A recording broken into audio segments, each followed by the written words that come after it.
mattress by the new way. Spend a couple thousand just to cruise it. Shawty said she love me, but I swear she'll never prove it. I never tell her, but I put it in the music. Well, that's okay. All I wanna do is make the best of my whole day. Thank the Lord up above, get the cream on the side, make you laugh to know it. That's the stuff that I love, la da da da. We can be friends if you wanna. We could just talk if you wanna. We could hold hands if you wanna. Hey, tell me what you wanna do. We could just laugh if you wanna. Late nights under stars if you wanna. We could just kiss if you wanna. Hey everyone, Blaine from Zim and the Rocket. Thanks for being here. I'm a one-man band. I shoot, create, edit, upload, craft, everything that you see and have seen going backwards. So every comment or share and piece of feedback, understatement, saying that it means a lot to me. So thanks for that. All right, so if you're new here, I have reviewed some Kirkland golf stuff before. I'll link it here. Check it out. So selling for only $169.99, you get 3 wedges. It's 3 for the price of 1. You get a 52 degree, a 56 degree, and a 60, a gap, a sand, and a lob. And right now, unfortunately, they do only come in right-handed. But in researching this video, I noticed that the KSI-1, Kirkland Signature Putter, now comes in left-handed. So hopefully there'll be lefty wedges coming soon. We'll talk about that later. Don't point at people. So I think it makes perfect sense, we should have saw this coming, for Kirkland to make wedges, because wedges, out of any other golf club, have the least amount of technological advances or manufacturing changes. You know, if you look at a wedge from 20 years ago to now versus a driver from 20 years ago to now, there's a big difference there, so wedges make sense. So in this set, you get Kirkland Signature by True Temper wedge shafts, and it is in wedge flex, which means they're heavier and stiffer than, I guess, the common iron shaft. The grips are also branded with Kirkland Signature, but feel and look strangely similar to Golf Pride's Tour Velvet. The 52 and 56 degree come with 10 degrees of bounce, and the 60 degree comes with 8 degrees of bounce. Now, with most wedge manufacturers, your bounce is always coupled with your grind. Your grind is basically the shape of the sole, and this leads to how your wedge sits at address. So Kirkland calls theirs a versatile shot-making sole design. Basically what that means is it doesn't matter if you're hitting it closed like a knockdown, normal at address, or opening your club face for a flop shot. It's supposed to cater to most shot types, which makes perfect sense because obviously there's no custom grinds or custom lofts or custom bounces, so you're gonna want that grind or layout to be able to cater to most golfers. And we also have milled face micro grooves, basically grooves on grooves on grooves. And we'll get to this a little later, but it's hands down the best feature of this wedge. So the appearance, comment below what you guys think. They're a little bit too busy for me. I like a little bit more of the minimalistic approach when it comes to golf club design or wedges. They look fine. And if you're looking for the closest comparison to something else, it's gonna be TaylorMade's Mill Grind Gen 1 wedges.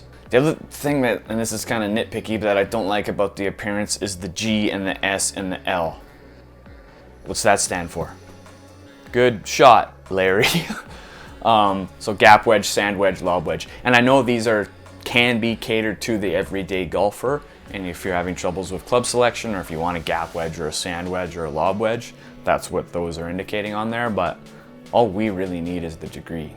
Okay, so we head out to my new home, the Strathmore Golf Club just outside of Calgary. Full disclaimer, I did have a hot hand. Something about the look and feel of having new wedges just kind of gets you dialed in around the greens. I missed a lot of greens, but I did only have 28 putts, so the wedges were working. But what I tried to do is I tried to put myself in every situation you could possibly be in with a new set of wedges. I shouldn't say I tried, because that stuff just naturally happens. Plugged in a bunker, downhill lie on a bunker, approach shots, pitch shots, chips, it all happened. Now, if I'm being perfectly honest, I didn't expect to like these this much, and I really didn't expect to keep these in the bag, which is where they currently are right now. They're not on Kijiji and they're not being returned to Costco. They're in my bag. But let's take that trip to Wedge Community College here and talk about bounce and grind. Bounce and grind! That sounds like things you do at high school dances when Genuine Pony comes on. So bounce. So the bounce of a wedge is the angle created by the leading edge at address. Now the reason that's important because you use that bounce, you use that sole to hit into the ground, and those 10 degrees of bounce prevent the leading edge of the wedge from digging into the ground. Now there are 1 million different variables for which type of bounce you should use on your wedge. Mainly is going to be your angle of attack if you have a steep swing or shallow swing, and the turf you play on. Soft, firm, medium. Now bounces are coupled with grinds. Like I mentioned before, grind is the work done on the wedge that affects how that club is going to sit at address. So generally your higher lofted wedges are going to have more of a grind on the back, so you can open the face easier and that leading edge is going to sit lower to the ground. So if you look at my old because these ones replaced it, my old 64-degree wedge, you can see the grind on the back, and this club just loves to sit open. So with there out being that relief cut or that more of a grind on the 60-degree Kirkland wedge, I was skeptical about how it would work for flop shots or sand shots when you're trying to open the face all the way up. Open face, like a Tuscan pesto chicken thing. Okay, so like I said, that's 60-degree, mainly used for bunker shots and flop shots. Short game is a part of my game I've been working on since I was 6, and it's one thing that's never really left, so I have a high standard for myself and my equipment, and this met and exceeded those standards. Now twice I had 2 bunker shots where that leading edge did dig in and I chunked it, but that was probably user error and not equipment, let's be honest. Okay, now this is the fun part, every other shot. Around the greens, these wedges perform beautifully, masterfully. So flop shots with that nice open face, land soft, check up nicely, you can put them wherever you want. And that little bump and run, that little 2-hop hot checker that spins after it hops twice, you can really dial those in. It almost feels like you're playing like old school EA Sports Tiger Woods video games when you can dial in your spin, like you can like really reel these things back. Pitch shots as well, you know, very predictable trajectory and spin and distance. It was really easy to dial these in around the greens. So yeah, as I expected, not the biggest surprise. All 3 wedges around the greens do what they're supposed to do and feel really nice. If you're used 7,000 plants in my house, so we get bugs. So this is an interesting conversation because using these type of wedges or wedges like this for approach shots, you are basically hitting blades, right? There's no offset, there's no cavity back. If you're playing irons that may have some game improvement qualities to them, these don't have that. These are the wedges that if you hold feel a premium and know how to control your ball flight, these are for you. And this is where they truly shined. You know, you could hit that knockdown 56 degree from 100 yards, it would hop once, spin, and you could hold distances, hold trajectories, hold spins, and pick targets like that. The one thing that I would say, and I don't know if this is a fault of the manufacturer of the club or it could just be with wedges across the board, a little bit of a smaller sweet spot. So I missed a couple, I hit them off the toe, and it did not feel nice, but that's the case for most forged blades. So find the center of the club face, Blaine. Okay, one small disclaimer, there also might be a little bit of a placebo effect. Halfway into my round, I was messaging some buddies on my group chat telling them how much I love these wedges, and it got brought to my attention that this is also probably the first time I've ever had new wedges. I'm a thrifty guy and I usually buy things secondhand, so having new grooves on new wedges with any wedge is going to increase your spin and probably give that perception that you have more control. So this could be the case here. Let's little of column A, a little bit of column B. New grooves, new clubs, Kirkland effect.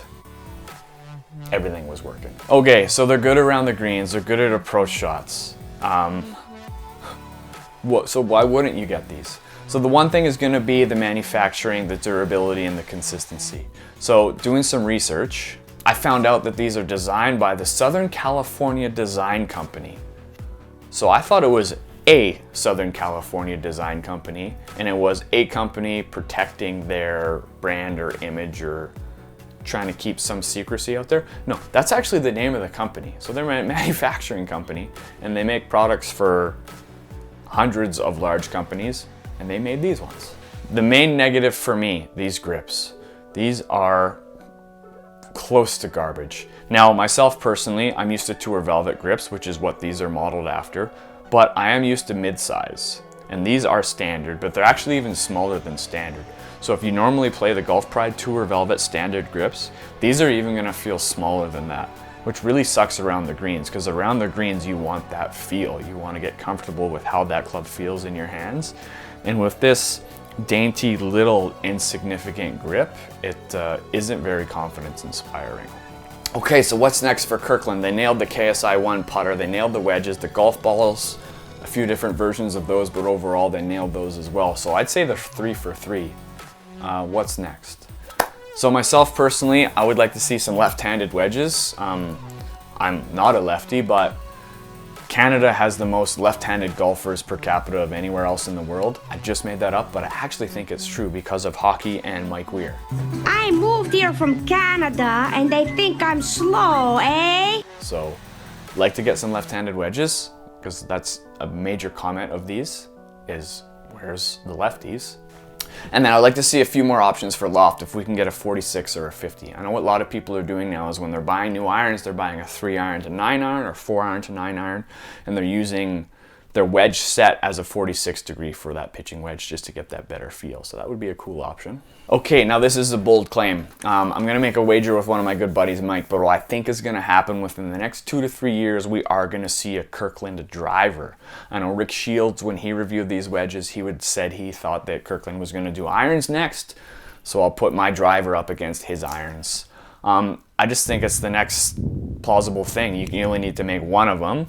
I think it's gonna be around $300, and obviously I have a wish list for things on it. I want a hosel adapter, I want adjustments for center of gravity, I want a low center of gravity, I want carbon crown, all that stuff that the new big boys have in their drivers with their Kirkland price. And I will put a hazardous tour stiff shaft in that and game it for the rest of my life.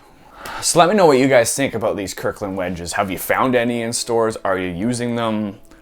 Are your old wedges on Kijiji like mine are right now? And also, if anyone's in Alberta or is planning to come to Alberta for golf this season and you want to play golf with me, reach out.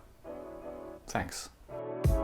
I just bought a new whip, spend a couple thousand just to cruise it. Shawty said she love me, but I swear she'll never prove it. I never tell her, but I put it in the music. Well, that's okay. All I wanna do is make the best of my whole day. Thank the Lord up above, get the cream on the side, make you laugh to no end. That's the stuff that I love, la da da da. We can be friends if you wanna. We could just talk if you wanna.